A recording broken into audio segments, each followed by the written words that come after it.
The winds awaken, the leaves whirl round.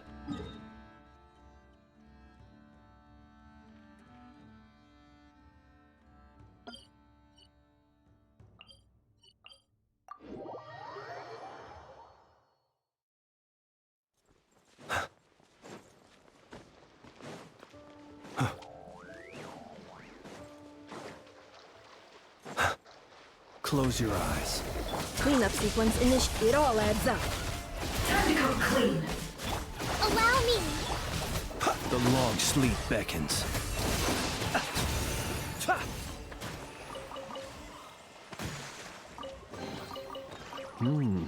Not to be sniffed at.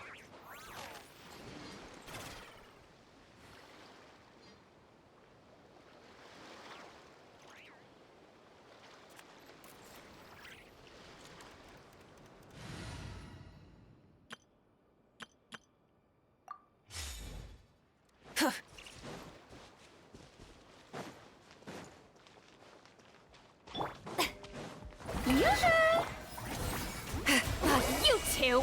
Time to bring it! Hear the echoes of the valley! Rise with the sun! Wrath from the skies!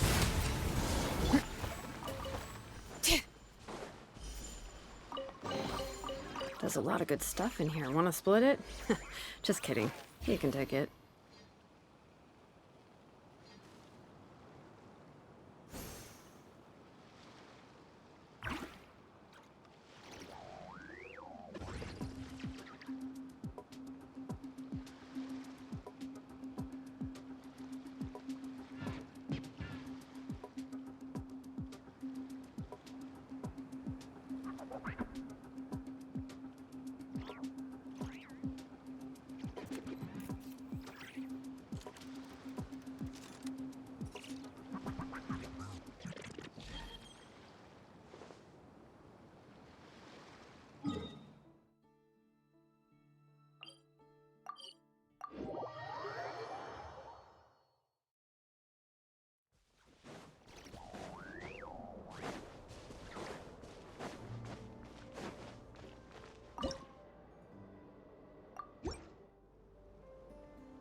Well, I think we can now say that the Grand Library is complete.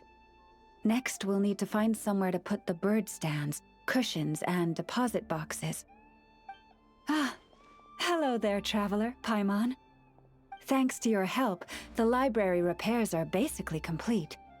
It's really starting to look the part. What about that other stuff you just mentioned? Are you planning on putting all that in the library too? Yes. That said, it's too big of a job for me to handle alone. I was planning on getting some of our more skilled artisans to help out. The Grand Library is open to humans and animals alike. Since we have furniture for humans to sit down on, there should naturally be some for the animals too. Huh. Yeah, that does kind of make sense. Those are the ones I used to use when the little animals came to talk to me about their struggles. I'd originally planned to make some new ones, but some of the animals are nostalgic for the older items, so we brought them along too. Wait, animals tell you their struggles? Like a therapy session? Kinda sounds like an ice bathhouse for animals. This is one of my duties as Moon Chanter. I would not call it hard work. And it's true. All living things have a need to feel heard. I have always encouraged everyone to come to me without reservation, whatever troubles they may be facing. Hiding your thoughts deep in your heart will not solve anything. In fact, it often makes the problem worse. Oh, well, I've never looked at the numbers, but my sense is that the animals consult me more often. After all, my daily routine is more or less the same as that of my people, and they don't usually come during work hours. It's only when I have free time that I get the occasional human visitor. Animals, on the other hand, lead very different routines from us. Chic badgers tend to visit in the early morning hours, while ibises often drop by after sunrise. Finches come in flocks during the afternoon, chirping and chattering away. The rhyme-horned deer visit at dusk, mostly alone, though sometimes with one or two friends. And once night has fallen, I get the odd weasel thief burrowing into my home. Oh, but that leaves you with no time to yourself at all.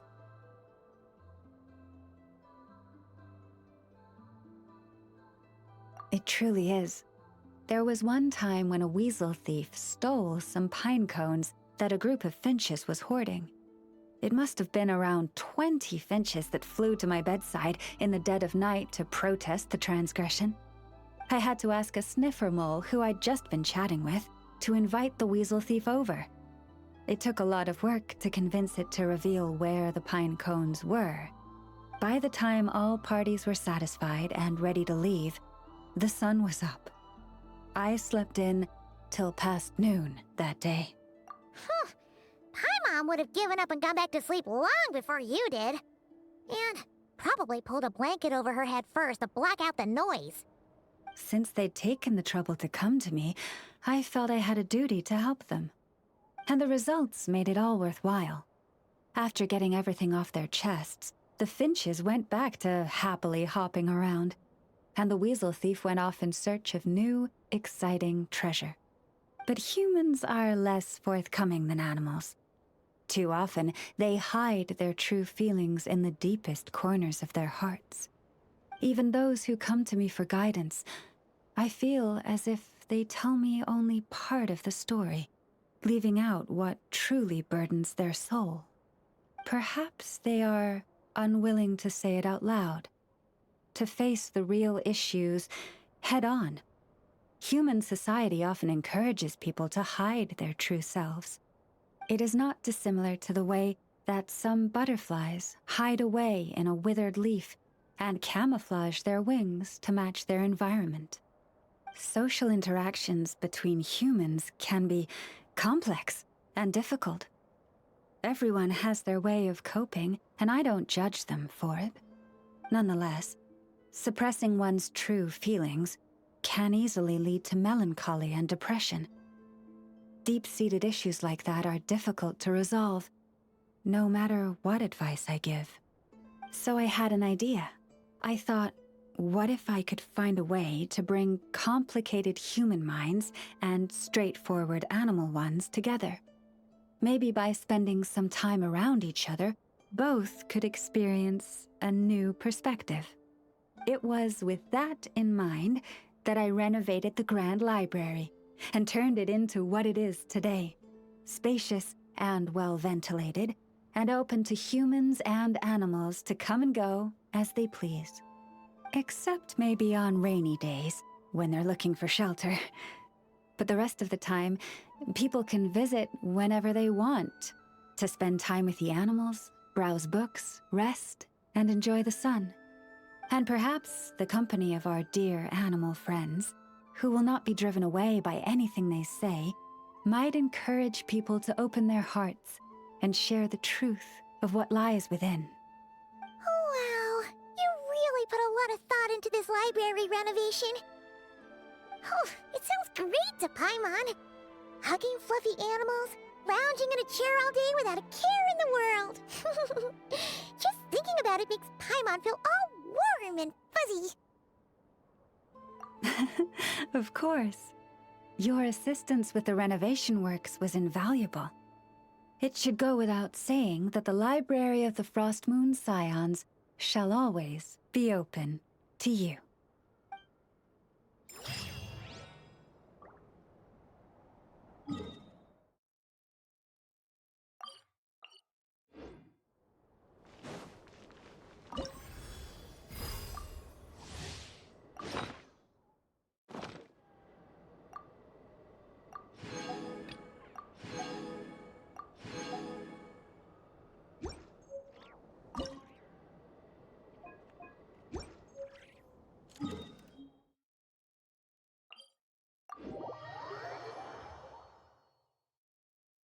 Perfect.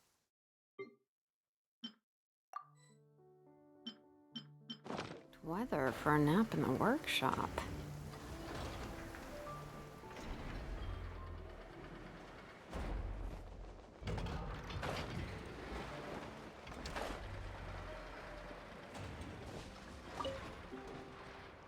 Little dearie, you gotta eat your breakfast, or you're never gonna grow up big and strong. I know. There is still lacquerberry residue hanging from the corner of its mouth. Huh? What? Its recovery is progressing smoothly. In a few more days, we can ask Miss Lauma to send it back to its herd. I know. I am sure you know that it deserves to go back home instead of staying with us. But... Did the Lady Moonchanter from the Frost Moon Scions not say as much when she came to treat the deer? Its family might be worried about it. Once it has recovered, it would be best to send it home. I know, but, you know, it obviously hasn't recovered yet. Does your leg still hurt? Do you want to go home? I know. Didn't the Lady Moonchanter promise us that she would come and pick up the deer? When the time comes, let's ask her to listen to what the deer has to say again.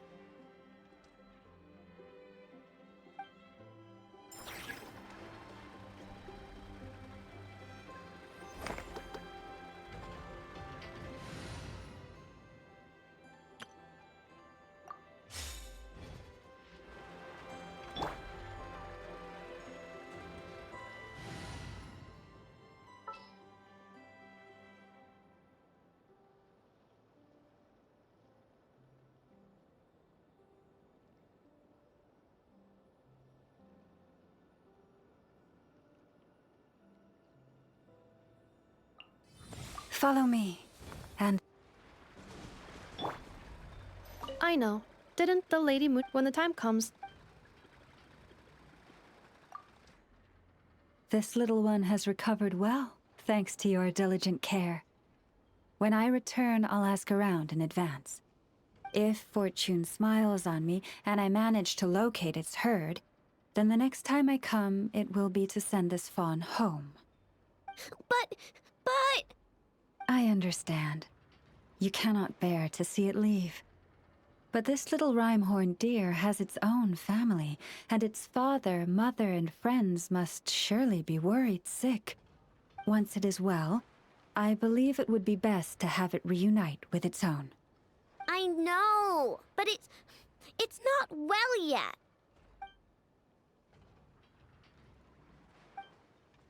Does your leg still hurt? Do you want to go home? It says, it doesn't hurt anymore, but can you brush my fur again? Okay, let me grab my comb. I just asked Nefa to make a new one yesterday. If you like it, you can take it back with you to your family. Wait. Where'd I put it? Let me go back home and dig around.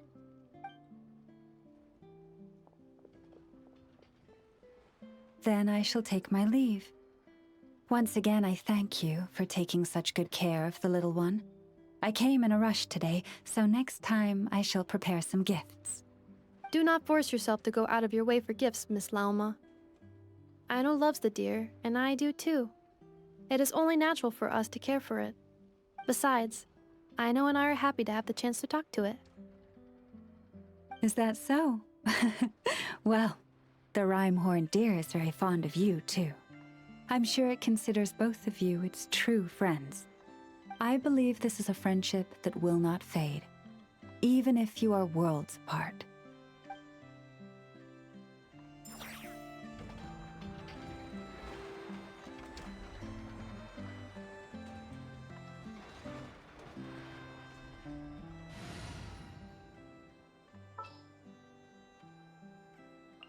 Take heart.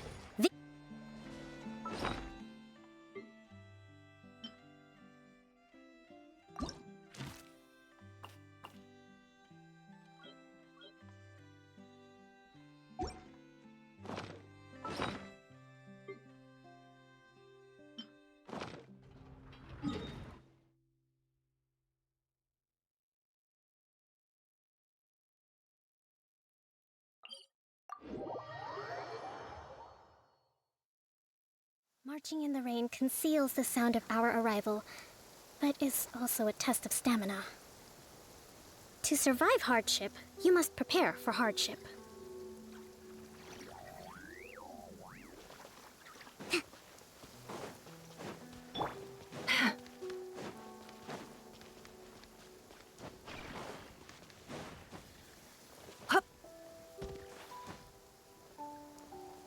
The riddle remains unsolved.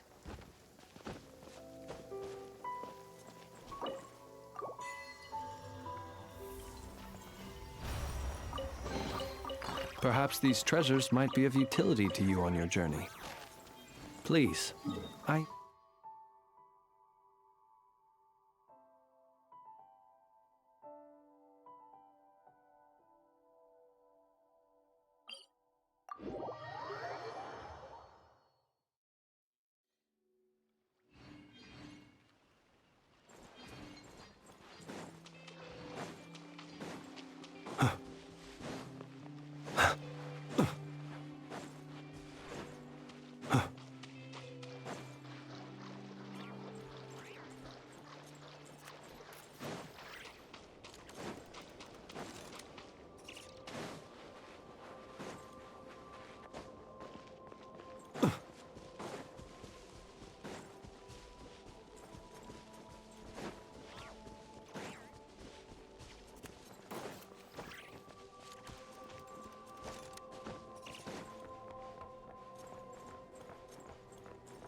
Why, of course. I owe you both my thanks. This lighthouse looks a fair sight better now that it's being maintained. Our pleasure! Although, it seems like even with a functioning lighthouse, this whole place is still really dark. There are some places the light doesn't even reach. Indeed. In the graveyard, it seemed as if even time itself had forever paused at the close of the battle that night. I never had any intention of changing this, but it seems that by lighting the lighthouse you have set time in motion once again.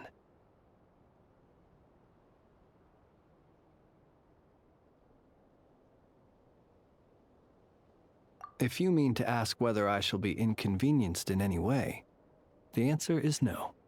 Life comes in cycles. Even without us, the ghosts that linger here would slowly disappear and return to the ley lines. So do not worry that this lighthouse cannot shine upon every last corner of the island. As the ghosts gradually leave, so too will the fog that envelops the area. The sun must rise eventually.